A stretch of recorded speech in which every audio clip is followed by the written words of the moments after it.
Olá, pessoal. Vamos concluir a nossa metodologia de Mike nesse vídeo.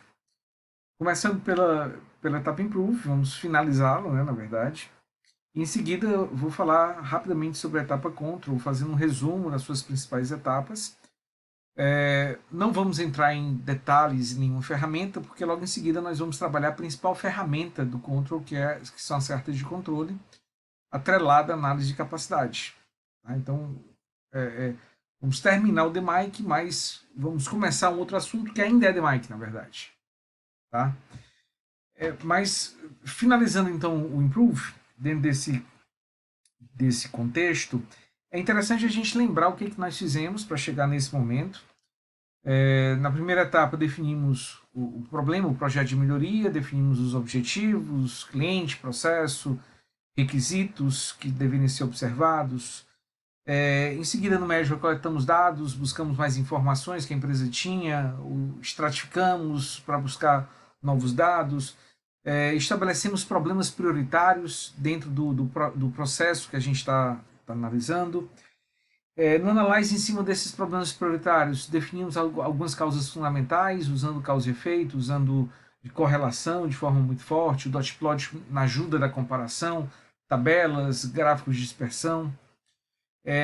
E no Improve, nós temos por objetivo chegar a um plano de ação, 5W2Hs, como nós já aprendemos no MASP, sendo que muitas vezes, para nos auxiliar a alcançar, a chegar nesse plano de ação, nós precisamos de uma consolidação de tudo que foi levantado, ou tentando antecipar algum evento, né, algum problema potencial, como também tentando trabalhar um problema já manifesto. E para isso a ferramenta FEMEA pode ser muito útil. Ela nos ajuda exatamente nisso. A partir de falhas reais ou potenciais, nos ajudar a estabelecer suas causas, a classificá-las de acordo com o nível de risco, com severidade, ocorrência e detecção, para as mais importantes, para que as que têm um risco maior, fazer um plano de ação detalhado. Tá? O ideal é que seja um plano de ação detalhado, que é o foco do Improve, que depois de implementado, ensejará a realização de nova análise de risco para quantificar agora o risco associado a cada falha. Bom, mas muitas vezes, para que nós possamos chegar nesse plano de ação, isso é importante ter claro, para que nós possamos trabalhar o 5W2Hs e, e ter essa definição mais especificamente estabelecida do que fazer, nós precisamos pensar em algumas alternativas. Isso desde o começo do MASP a gente vem trabalhando, né? Então, falei para vocês que é muito importante ter várias possibilidades de solução de determinados problemas, de determinadas falhas, porque quanto mais possibilidades a gente tem, e elas são devidamente consideradas e analisadas, maior a chance de nós estarmos diante daquela solução ótima, aquela que vai nos levar à resolução daquele problema da melhor maneira possível. Então, o ideal é que num processo complexo, difícil, sofisticado, como uma melhoria Six Sigma, se pense em várias alternativas, se pense em várias possibilidades. Ou, em algumas situações, se trabalhe, se analise, se busque a condição de desdobrar esse estudo em vários projetos de melhoria. Às vezes as alternativas não podem ser aplicadas em conjunto, mas eu posso depois transformar em um outro projeto de melhoria para ser trabalhado mais na frente. Nós precisamos então ter meios para analisar alternativas ou analisar projetos. E uma ferramenta muito simples, mas tá? Muito usada no dia a dia das empresas, é a matriz impacto-esforço. Ela nos dá uma ideia, tá? Direta, simples, intuitiva, daquilo que a gente deve priorizar. E ela trabalha em duas dimensões. Né? Nós temos uma dimensão aqui representada no eixo vertical, que seria o impacto, ou seja, quais seriam os benefícios que essa solução poderia proporcionar para a empresa. Então vamos considerar que impacto dessa linha média para cima é um impacto alto, tá? Aqui nós temos um alto impacto. E aqui o impacto é baixo. Dessa linha média para baixo, o impacto é reduzido. Não é um impacto significativo. Não vai gerar ganhos muito relevantes. E o outro elemento que é trabalhado é o esforço, que fica aqui no eixo horizontal. E da mesma forma, da linha média para a direita, nós vamos ter um alto nível de esforço. E quando se fala esforço, entendam investimento, pessoas, trabalho, horas de dedicação, recursos de modo geral. Enquanto que da linha média para a esquerda nós teríamos um baixo esforço, um baixo investimento, uma baixa alocação de recursos. Então, existem situações, percebam que a gente pode dividir isso aqui, cada eixo em dois, nós teríamos 4 quadrantes. Vou até numerar aqui para ficar mais fácil a gente referenciar. Esse aqui é o quadrante 1, esse é o quadrante 2, vamos chamar esse aqui de quadrante 3 e esse aqui é o quadrante 4. Existem 2 quadrantes são muito fáceis a gente definir. O primeiro deles, que é o mais favorável, é o quadrante 1. O que acontece no quadrante 1? Nós temos aqui 2 propostas, 2 projetos, ou 2 alternativas, a 1 e a 3. Nós temos um alto impacto, ou seja, a tendência é que esses projetos ou essas alternativas tragam muitos benefícios e nós não vamos gastar muito com isso. O esforço é baixo. Então são projetos, são alternativas que poderiam ser implementadas. Então a solução aqui é adotar. Aqui eu vou tentar adotar esses projetos ou adotar pelo menos uma dessas alternativas. A outra situação extrema, que também é fácil a gente definir, é essa que está no quadrante 3, em que nós temos um baixo impacto, um impacto reduzido, mas nós temos um alto esforço. Gastamos muito, mas a tendência é que não se gere um bom resultado. A recomendação aqui é simplesmente descartar. Não interessa. Pelo menos nesse momento, pelo menos enquanto esses benefícios forem muito baixos. Se os benefícios aumentarem, ou pelo menos se o esforço diminuir, a gente pode vir a conversar sobre ela novamente, mas inicialmente ela não teria muito sentido ser debatida. Uma outra situação é o quadrante 2 e o quadrante 4. Começando pelo quadrante 4, o que, que nós temos aqui? Nós temos uma situação de alto esforço e alto impacto. Bom, alto impacto, ótimo, interessante, mas alto esforço nos faz ter que pensar 2 vezes. A questão é, eu reúno condições? Eu tenho disponibilidade? Essa é a principal questão. Eu tenho disponibilidade para fazer esse investimento agora? Eu tenho pessoas suficientes? Eu tenho tempo disponível? Eu tenho todos os recursos que eu preciso, tecnológicos, financeiros, materiais, intelectuais, para colocar esse projeto em funcionamento? Se sim, eu posso até ir adiante.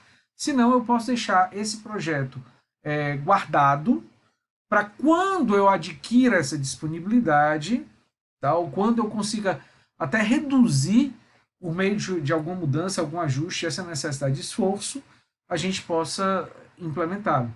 Mas ele fica aqui na agulha. Ele pode ser realizado a qualquer momento, já que ele tem uma importância estratégica muito alta. E por último, o quadrante 2 é aquele que não gera nem um alto impacto, mas também não consome muitos recursos. Então, tá, eu posso aplicar, é rápido, não é complexo, eu tenho pessoas, eu tenho disponibilidade, mas eu vou implementar aquilo e não vai fazer muita diferença, não vai trazer muitos ganhos. Então a gente pode tratar isso aqui como projetos rotineiros. Tá? E eles seriam implementados, seriam adotados pontualmente quando haja disponibilidade, sem afetar os projetos estratégicos para a condução desse tipo de trabalho. Tá? Então, ajuda muito na análise e é uma ferramenta muito interessante que pode ser utilizada em vários momentos do DMAIC. Ou lá no começo, para avaliar projetos em conjunto com a matriz de priorização, ou agora para avaliar as alternativas que nós dispomos para implementação. Uma vez escolhida uma alternativa, nós vamos elaborar um plano de ação e esse plano deverá ser testado. Esse teste ele tem por objetivo aumentar o grau de convicção de que a mudança vai dar certo. Por mais que a gente faça tudo bem certinho, tudo muito bem definido dentro do DMAIC, desde o Define até agora no Improve, por mais que tudo ande e seja feito por profissionais qualificados, atentos, comprometidos, qualificados, não é garantia que esse plano de ação que foi teorizado de uma determinada maneira, que ele vai funcionar. Pode funcionar ou não, mas se eu faço um teste prático, se eu implemento em um piloto, em um escopo reduzido, se eu consigo fazer em um equipamento, em um setor, em uma rotina, um teste antes de fazer a implementação global e o resultado é positivo, isso vai me dar uma convicção muito maior de que a coisa funcionou bem. Lembrar que esse teste também serve para refinar esse plano, né? O plano foi feito, eventualmente falhas podem ser percebidas ou oportunidades de melhoria podem ser detectadas e correções podem então ser feitas. E quando a gente for implementar de modo mais global, nós vamos ter então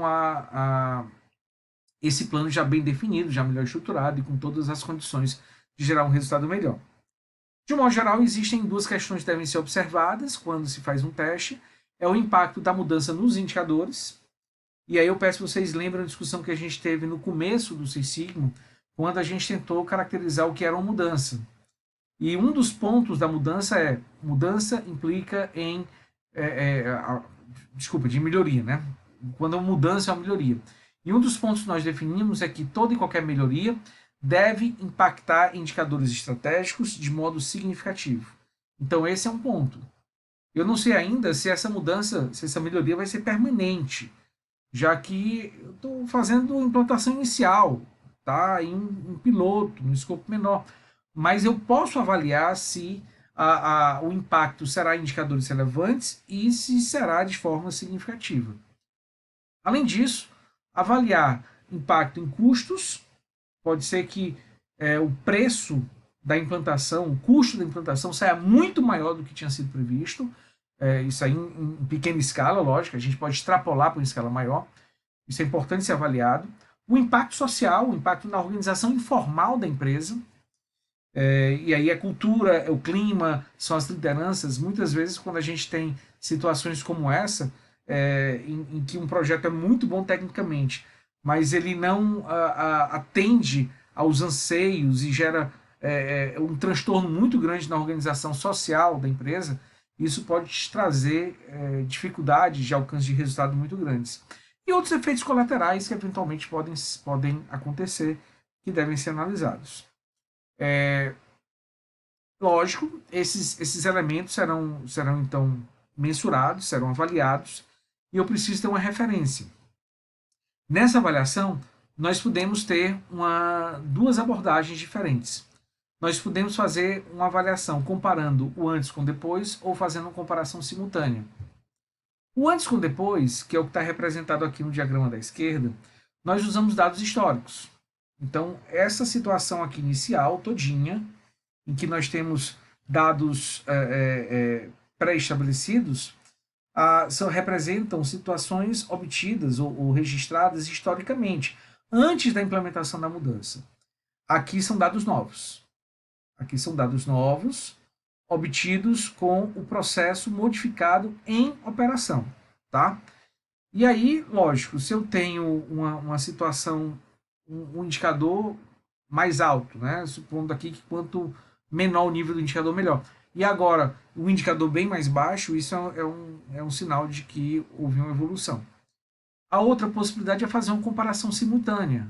Então, em alguns casos, eu não tenho esses dados históricos e eu vou, então, comparar um processo, uma rotina sendo executada da forma antiga e outra rotina sendo executada da forma nova. Então, aqui vocês veem aqui um gráfico de tendência estratificado. Aqui em cima é a situação nova e aqui é a situação antiga.